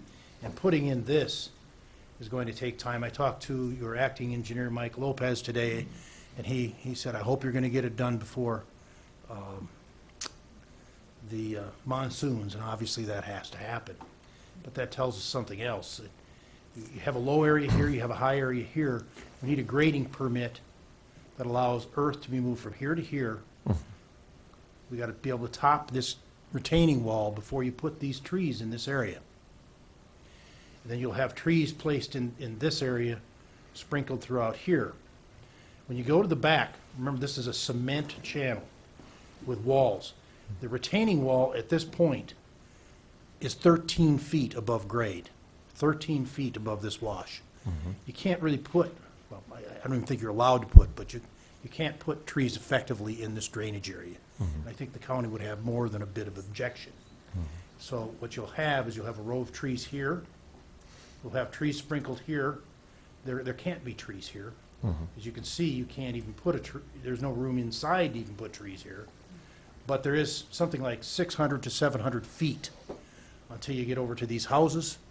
And we'd note that Picacho Boulevard is going to be widened because this owner dedicated 25 feet to make Picacho Road a decent road, so that benefits those homeowners.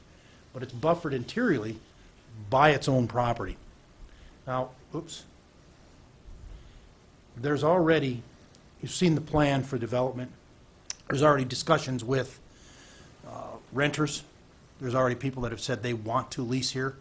One of the things that I'm told is that they need to get the other reason they have to get this the grading done is because when you have a project that's moving forward, you can get tenants.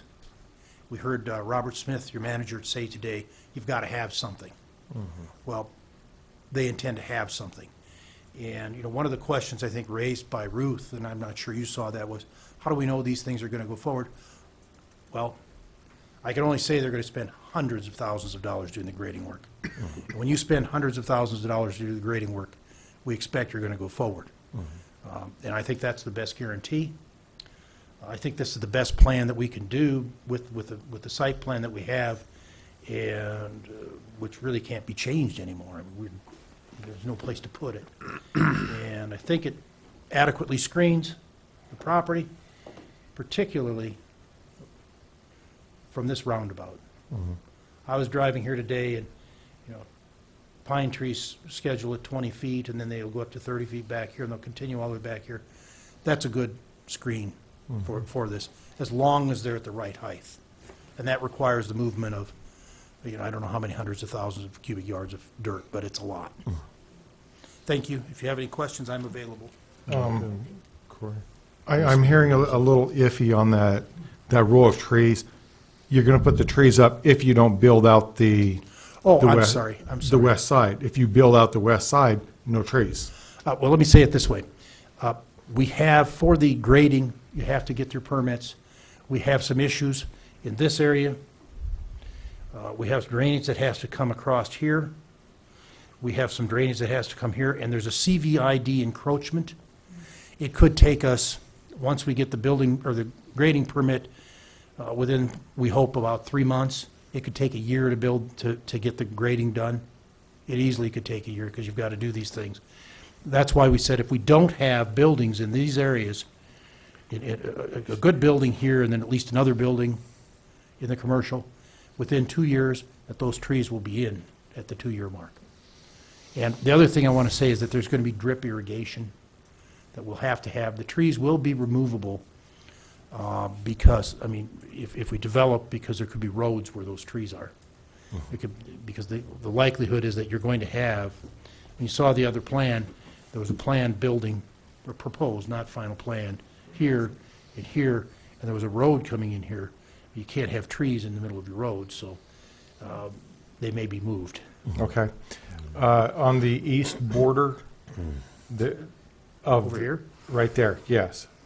There will be landscape along that side? There's going to be trees. I think There are we put in trees our there. thing, there will be trees. Okay. I think we said they'd be at 40-foot intervals instead of the 20 going to 35 back here, that they would be at approximately 40 feet. They will again be evergreen trees. They will again be box trees. The only place, they're not going to be right here. We expect them to be kind of in this area, but they'll step out for this septic system. You can't have them close.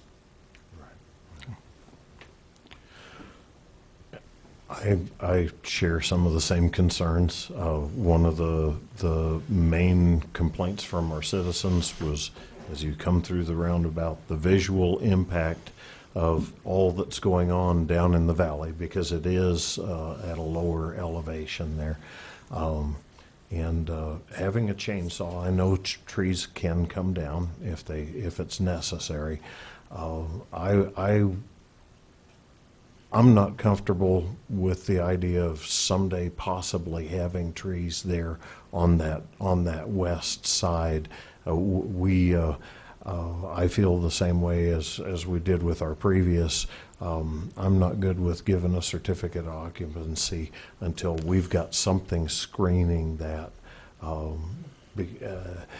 And I understand we've got to. We've got to work within reason. This row right here, which you're showing. Which the row is yeah, that? that you keep moving there. Well, let's go back here. Okay. Show me where.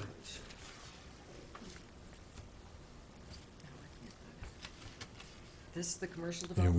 we just No, clicked you went by past it. it. Just The- went one right there. right there. Okay. Gotcha. Okay, This- move away from the mouse.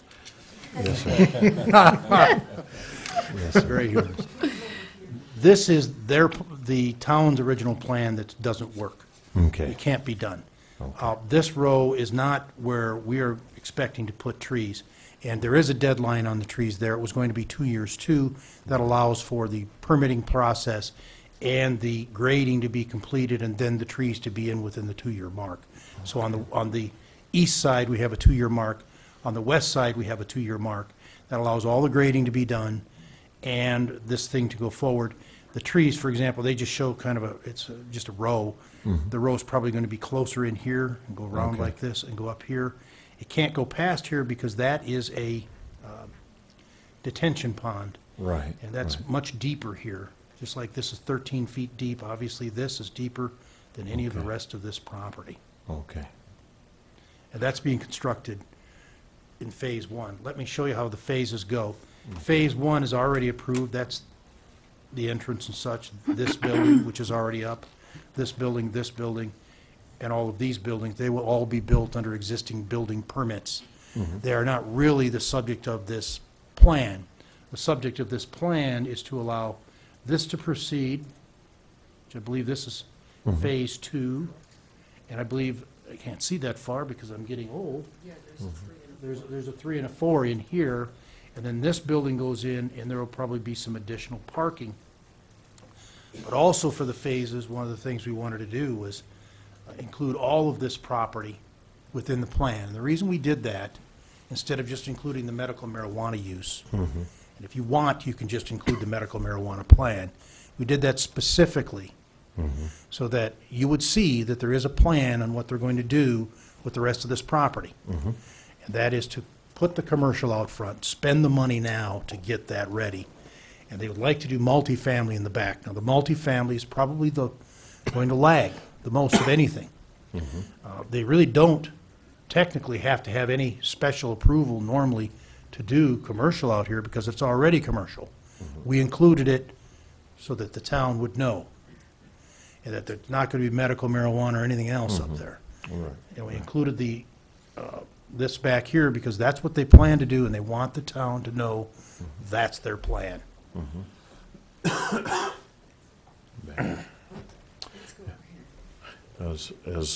As was pointed out early on when we first saw this project, there was the possibility of commercial screening, I guess you could say, commercial buildings, screening it on the west side. But there's no obligation. And so what I'm afraid of is our town citizens coming back and saying, you know what, this is all getting built out in the center here, and there's no screening, there's no buildings, there's no nothing. And that I want to make sure that we've got sufficient screening. Okay. I think we're clear on the fact that we're putting in the tree, that if the buildings aren't up, the trees are going in. Okay. But they can't go in until all that grading's done. Because for one thing, it would be like putting them down here when the road's up here. Right. They won't do any good until it's all at this height, and that could take 15, 18 months. You got to put your water and your trees in. So we went with 2 years, figuring that was a reasonable time frame from today's date. All right. If it takes that long to build that bank up that high, then we got to do it. Okay. We understand. All right. Just wanted to make sure we do get it screened. Yes, sir, Mr. Best. I've got one. With all that cement they're pouring, can they pour my skate park? Sorry? I couldn't hear you. With all the cement they're pouring, can they pour our skate park? I don't know about that. We could ask. I'm asking. We've had some delays in the last 5 or 6 days to get responses from my clients because they've been out of town. Tom's been on business out of town, and I didn't hear back till this morning. That's why we had a little delay. He's just been from morning till night. I do have some additional comments. You bet. You can't get a hold of him, and then you get a message saying, well, I'll be in. You try to call me at 6 a.m. Yeah. Yes.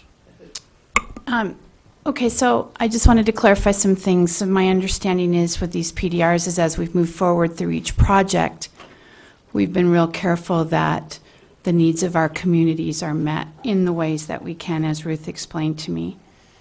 So I wouldn't want this project to be any different, particularly because of the high visibility. So I hope you understand where we're coming from our community's needs. The question I would have is that you seem to be concerned about your drainage concerns and that it's going to be putting up trees that then may end up being taken down because of your drainage plan. No. Let's slow down. Every time the faster I go, the slower I should be. We need to wait until the grading is done to put the trees in. If, when they develop the commercial in front, they're building buildings and roads where those trees are, then the trees would have to come out. But you won't have to worry about that because there will be buildings sheltering the area. Does that make sense? It does a little bit. We saw extensive planning from several different cultivation sites. We didn't seem to get quite as much into the synopsis of the property. We want our landscaping requirements to be met. I'm still a little bit confused as to why you're not able to. I understand grading. I understand that you may not be able to put your trees up if you had a drainage channeling in the way. There is a property setback, correct? So the UDO sets forth requirements for the street frontage only.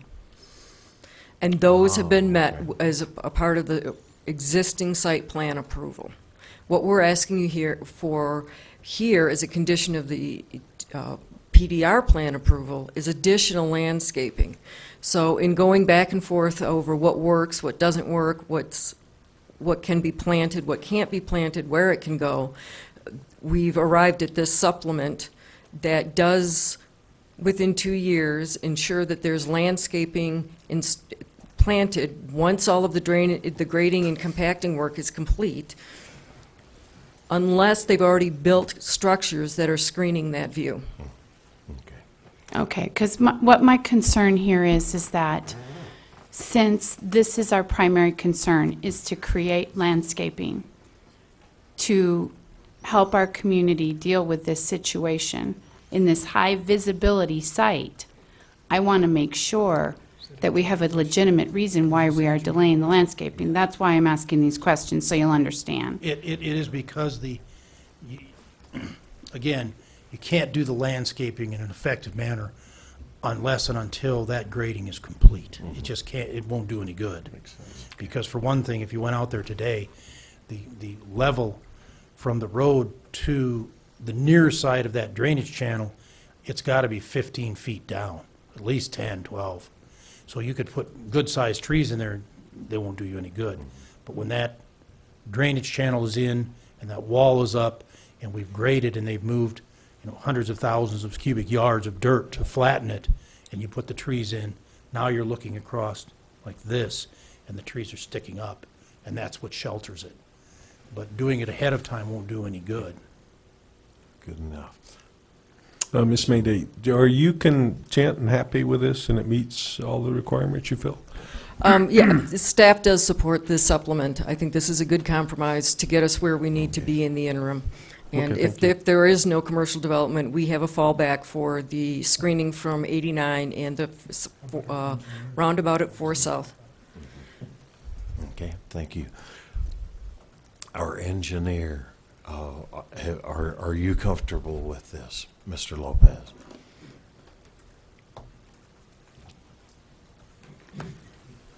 Good evening, Mayor, Council. Thank you. We typically don't touch on landscape at all, but our main concern, and I expressed this to Mr. Cack on the phone, was that we need the drainage improvements in place in order for them to proceed with opening up their services or their development.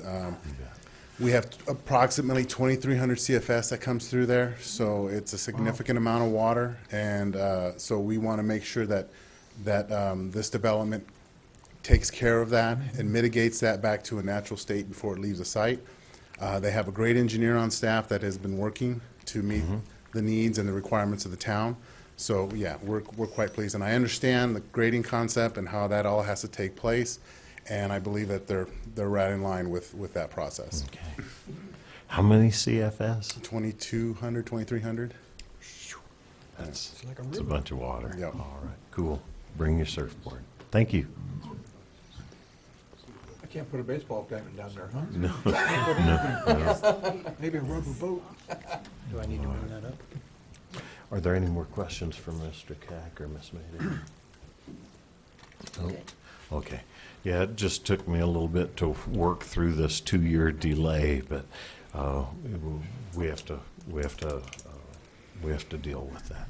Okay. So staff has made a couple of recommendations, and it sounds like we're going to go with recommendation B, which is to approve PDR Plan 16-004 with additional landscaping requirements as set forth in the supplement dated February 23, 2016, attached hereto and made a part herewith. Okay. Supplement Bravo, correct? Correct.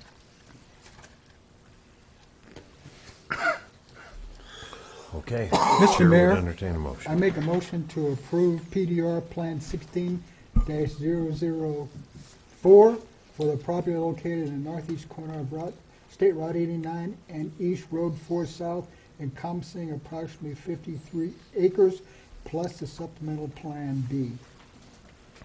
I'll second. Okay, we have a motion and a second. All in favor say aye. Aye. All opposed, same sign. Motion carries. Thank you. Thank you, Mr. Mayor and council persons. Appreciate it. Thank you very much. Mhm.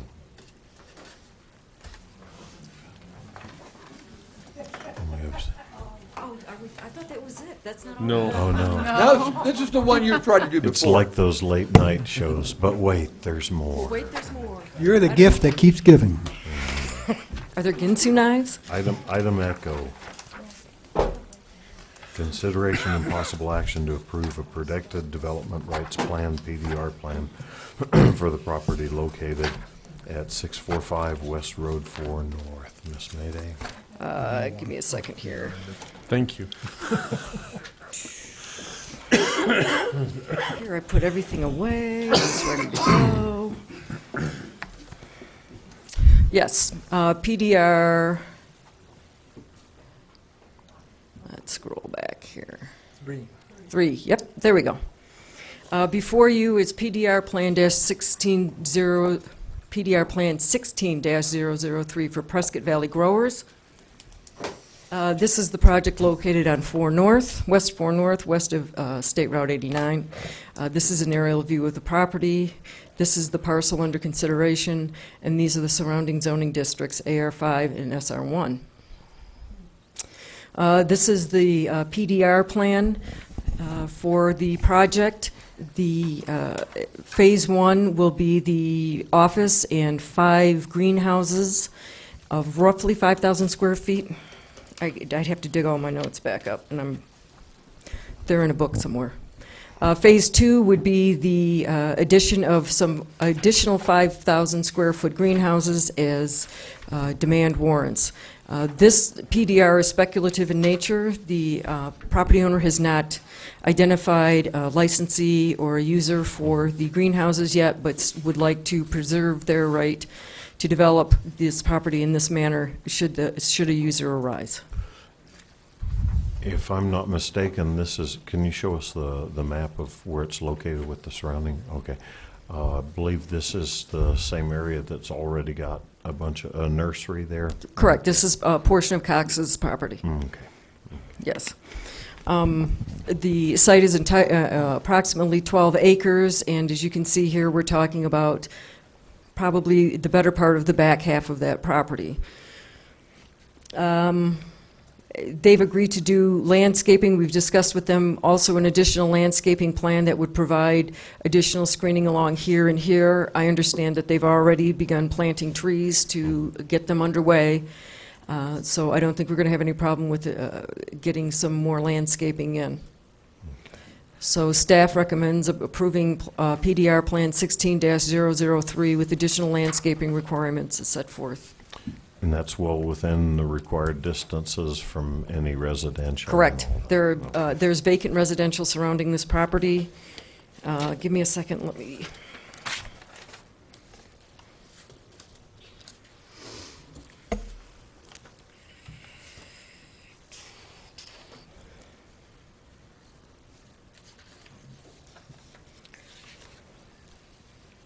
I think the maximum build out here is 75,000 square feet. Okay. In terms of the area for the greenhouses. Okay. All right. Any questions for Ms. Mayday? No. The applicant's here, if you have any questions for the applicant. Well, like I said, I've already seen the existing operation, and got a lot of nice trees there. You won't have to do much work screening wise. It's already right. Property's pretty well covered with trees, so that's excellent. All right. Thank you, sir. If there's no further questions, all right, Chair would entertain a motion. Same caveat with the landscape. Oh, yeah, I believe. I'm sorry? The same caveat with the landscaping. Mr. Mayor, I make a motion to approve PDR Plan 16003 for the property located at 645 West Road 4 North with the additional landscaping requirements as set forth in the landscaping requirement PDR 16-003, encompassing approximately 12.4 acres, certificate of occupancy not granted until landscaping is finished. Okay. We have a motion. Do we have a second? Second. All right. All in favor say aye. Aye. All opposed, same sign. Motion carries. Now I guess you can sit down, Miss Mayday. Item F, consideration and possible action to adopt communications policy for the town of Chino Valley. Ms. Gripman.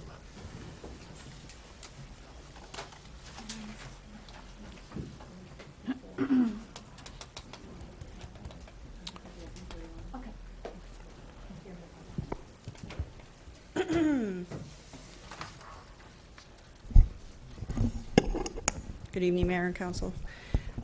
Before we actually talk about the policy, I wanted to walk you through a little bit about what other communities are doing and maybe give some perspective to how other town councils are using their website and Facebook pages on for their communications. I put about 6 of them in here, so it's not too long, okay. City of Mesa, I just wanted to show you here. Each mayor and council member has, not mayor, each mayor, but their mayor and each council member has a link on their website to their individual Facebook pages. But they don't have any podcasts or anything like that that are like opinion-based, except for what you might go through on a link into their Facebook pages. I think predominantly what you're going to see in almost all of these is that there are some videos that are throughout different communities. They're almost all after the fact, it's after something has happened, and they're going to give a state of the state address. They're going to give a recap of a council meeting and things that happened. So this is the city of Tempe. I believe they also have Civic Plus, the same website host that we do. And here's an example at the bottom of how they can, they ask random questions that they can ask the citizenry and get some input. So it's just those that actually log on that want to provide some feedback that you get there. They also have the same thing that we do as far as pictures of their council or their mayor and some of the things about them, but nothing really about their platform. City of Scottsdale, you can see the state of the city address that's on there. They have a good handful of videos as well. And I did find those, and again, those are more factual. These are events that are going on. Here's our police department, here's our dog program, things like that. That was really pretty common throughout the different communities. Glendale, their mayor, really likes to do videos. So there were a ton of them, and it was like almost everything he did every day. He would invite their camera person to go around, and he would do, like, we're going to do a parade today, or I'm going to a lunch today, and that person would be there, but it was all about the community. But he was really big on podcasts. Okay. City of Peoria had some things. I'm trying to think. What I wanted to show you on this one is that they also had apps on their phone. And we talked about doing this maybe at some point where, again, it's an interactive thing that they can report, like there's a stop sign down on Road 4 North or something like that. Right now we don't really have any of that, but we can do that with our website. City of Prescott, same thing as far as they have their council videos on their website. They also have a whole bunch of other videos that they have, but they're all just kind of event-based and kind of showing off some things with the department or something like that. So here's a handful of communities that didn't have anything much more than just their videos on, their council videos on their websites and their planning and zoning meetings. So at the last meeting, I was asked about how many people are actually visiting our stuff, our website and our Facebook page. As you can see, in 2 months, we had 22,000 visits to our website. And the Facebook page, we currently are up to, that's probably higher now, but a couple weeks ago, we were at 1,373 likes. Just some more statistics. Our most recent council meeting, we had over 2,500 reaches. And it, it depends on the topics. Mm-hmm. So most people are getting it from their computers. Some people are using their smartphones. Most of the people live in the area, but there's a handful of people who don't live in our area who are accessing our stuff. And these are the most common pages that are getting hit on. So the library, the police department, senior center, parks and rec, or even the Chino Valley Horses Contest has 184 hits in the last 2 months, so, or a month and a half. So anyways, these are kind of a summary of what's out there. So the mayor and I had sat down and talked a little bit about the policy. I did make some changes. I hope you all had a chance to read those. They're not significant, but we did change the word fora, I think it was, to forum. Some wording. And yeah, just some massaging of wording. But do you have any questions on the policy? It's going to have to be a working document because And a changing seems document. like once a month there's some new social network. Well, technology will keep changing, yes. All So right. if you don't have any questions. Yes. Fiscal impact, no. How much time are we committing to this as far as staff? Is this turning into a whole full-time position? Well, it's not shared by know- one person. That's a good question. It's not, it is dispersed. I mean, we already have people who work on our website. That's almost at the departmental level. But we do have 2 people who will update certain things on our website. So anything having to do with the council, these 2 people would do that. I don't think that's overly time-consuming. We do have a contract with somebody else who will come in and do some of the podcasts. And he sits at our meetings and updates Facebook page, website, things like that, when to get us these 1,300 likes, et cetera. I don't really have a number for you. Okay. I know in my personal business that there are all kinds of programs and, communications I can do, but I don't make any money with that, So I would like just to kind of keep it monitored a bit, just how much are we spending in labor? It will come back up in front of you in the budget time if we need more funds, even for what we're doing, compared to what we're doing now. I will say it has been identified over and over that we need varied ways of reaching out to our public, because a traditional way of just using the newspaper isn't as effective. So that was part of the reason that we even got the website updated. And having that pushed down to the department level should make it easier for everybody to post things that are timely, and also makes people want to look at the website more often, just because it is more current, as opposed to just 1 or 2 people trying to take in everything and put it up at their leisure. Okay. That was one of my concerns. I didn't want us living on Facebook. So, yes, sir. Is the mud run on there yet? I think the mud run has been on there. All right. The registration and things are on there, yeah. Good. One thing I wanted our council to note on page 121, about 2/3 of the way down the page, it says when council speaks in a public setting or formal interview, newspaper, radio, podcast, etc., they should introduce their comments with a disclaimer.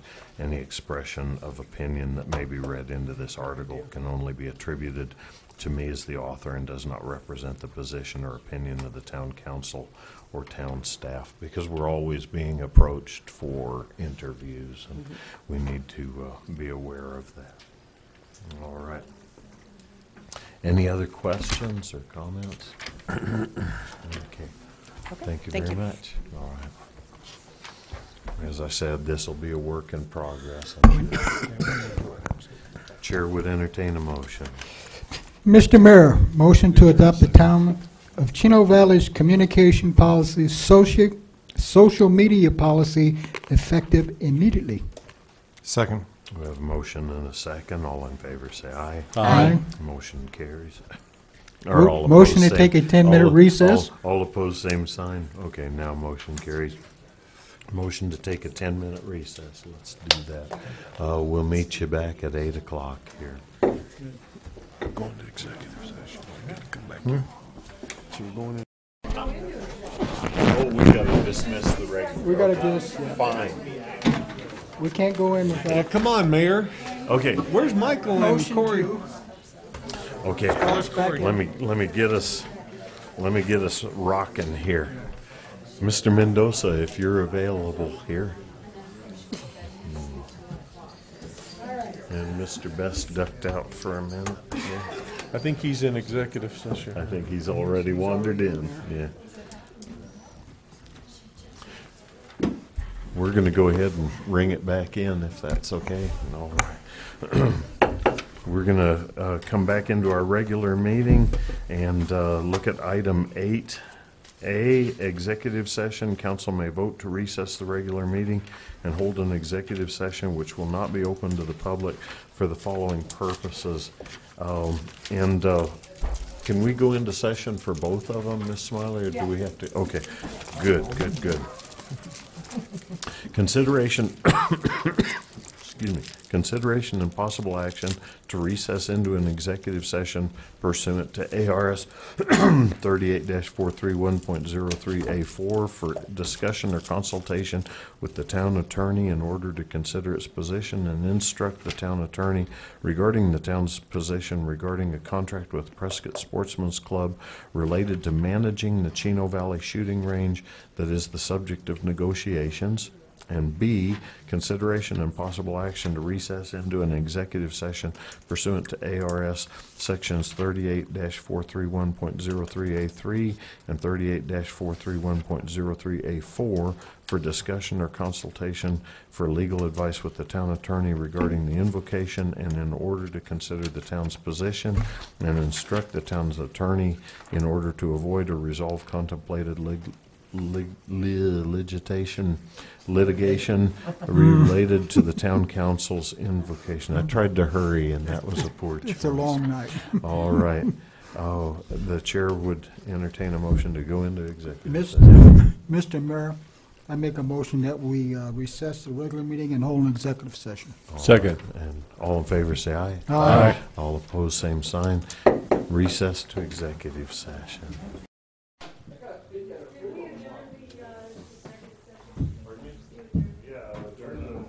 Are you two the only ones left? No, you're here. Says on the agenda you guys might take action, so we gotta say. I cannot believe that. They needed to fix that, Ken. Does it always say that? Yep. Need to adjourn from the Yeah, we adjourn from the Black and white.